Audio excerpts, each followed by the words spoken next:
Hi fam and happy Wednesday. Our latest is that MK held a presser regarding their internal structures and the way forward as the party. The new party leaders were also confirmed and Floyd Shivambu is among the top leaders. In his speech, Floyd Shivambu also indirectly responded to the allegations that he betrayed the EFF. He addressed several issues, including the fact that they were misled to fight Zuma. He also believes that joining MK is the best decision ever, as Zuma, unlike other leaders, is not a dictator. Floyd believes that MK will deliver the black nation from the economic slavery. Listen to his full speech in the next slide and let us know of your take regarding what he said. And that's all we have for now. Thank you so much for tuning in. I'll see you again next time. Bye. No, thank you very much, Secretary General, and greetings to the President of Mkhontowe's party, President Zuma, and Deputy President Dr. Hlophe, the Secretary General, Dr. Maseko, the Treasurer General, Commander Menzi, the National Chair is Consinati Ntleko, and the Deputy National Chair is Commander Bilwan, and the DSG is Commander Nomuzi. We are here in the press conference of Mkhonto, which is a party, to announce the structures of Mkhonto, which is a party. That is the primary purpose, a party which we voluntarily have joined and for correct reasons. When we were speaking in the other platform, we made a plea for avoiding of mischaracterization of an otherwise correct and revolutionary decision and act to join Mkhonto as a party. What President Zuma is doing with Mkhonto as a party is what the statement of Mkhonto Wesize did in 1961 on the 16th of December, to say that now that the liberation movement has been banned, what other platform do we express ourselves? What other instrument do we use to fight for total liberation? There is absolutely no doubt that the liberation movement is no longer existing in the form that it's supposed to do. It has been captured totally. It is directed from elsewhere. And then this is a platform. And what is unique about Mkhonto is a party, and it's a purposeful, foundational approach and principle, is to assemble people who can govern society to come and govern society in South Africa. It's not wishful thinking to say that we've got these ideas of what we're going to do. Is to assemble the best of the best.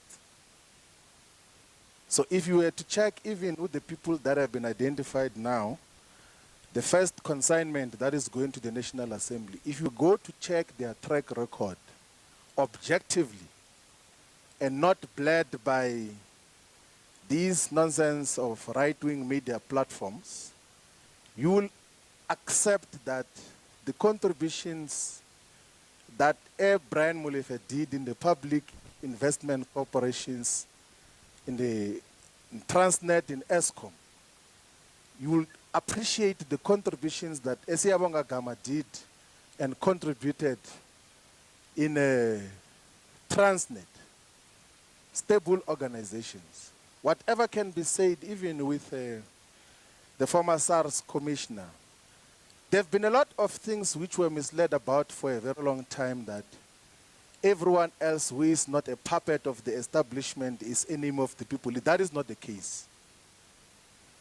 And people will think that I'm saying this because I'm on this platform now only.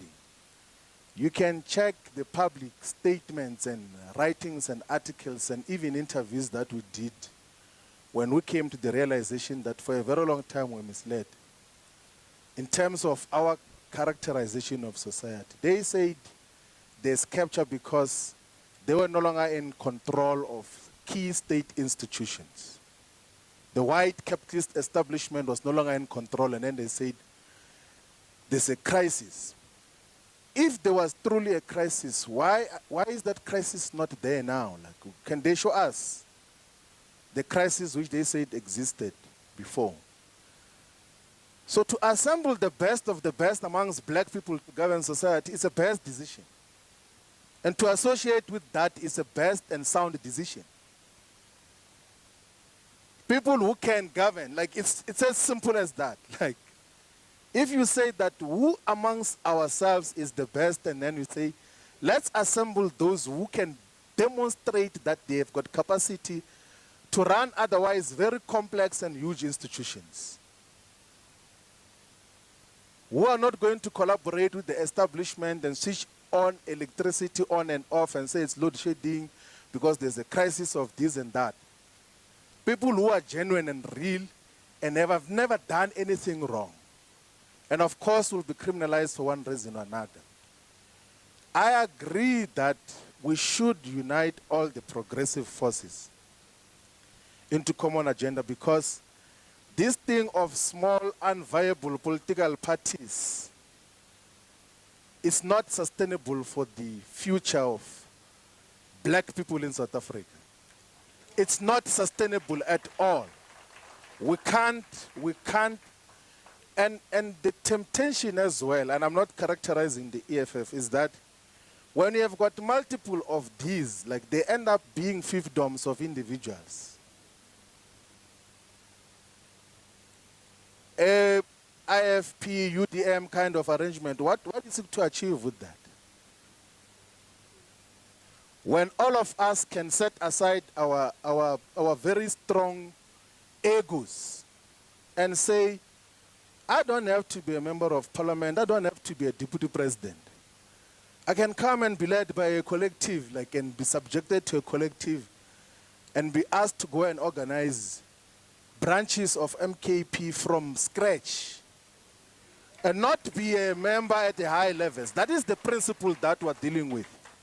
And that is what we're here for, in terms of, and so that there's not even confusion. By the way, we spoke about the unification of all progressive parties with President Zuma last year, October, before the official announcement of Mkondo as a party. And I was amongst those that said that let us go and contest elections as separate political parties. We'll contest each other on the ground, but we'll come back to talk about what do we do moving forward. So the attempt for unification is not just an opportunistic one because there were electoral declines of the EFF and all of those things. It's a genuine political discussion, which all South Africans must enter into, those who are in favor of the revolution. Because revolution is the content of what we're standing for. It's not just, no, if it's me, you are betraying me. You know, some people will say, you are betraying me. Where does that enter? And you don't even once suggest that I'm betraying the revolution. I will never betray the revolution. Because we're not in the business of trying to please each other's egos here. We're in the business of building a revolutionary movement that is going to emancipate the black majority and Africans in particular, and we're unapologetic about that. That is what we stand for. And President Zuma, when he was inducting all of us yesterday, he says that we might be friends, we might think we're friends, but friendship won't apply here. If you do not do these things right, you are going to be taken care of appropriately. Some people were asking me that what is going to happen, because in MKP leadership changes every week and all of those things. What if they change you? I said, like, if I'm removed as national organizer, I'm going to be a member. And if I'm removed as a member, I'm going to be a volunteer and put posters even without the approval of the leadership. I'm not here for opportunistic purposes. And that is what we are all about. I think all of us, all the progressive forces, let's unite and build this movement. There is no dictatorship. There is political discussions. In all the times that we have got to interact with President Zuma, he has the patience to have political and ideological discussions to persuade people about how to move forward. He does not stand to subjectively gain anything out of that. It's not like he's subjectively going to gain anything out of it. He had said that let's unite all the progressive forces so that we can build a solid movement that will take us forward. Otherwise, the other things that are said are not worth responding to. We're going to go to the ground. Let's coexist, all of us, and then let's persuade each other. Let's build the MKP as a party which is going to take over government of South Africa. Thank you very much.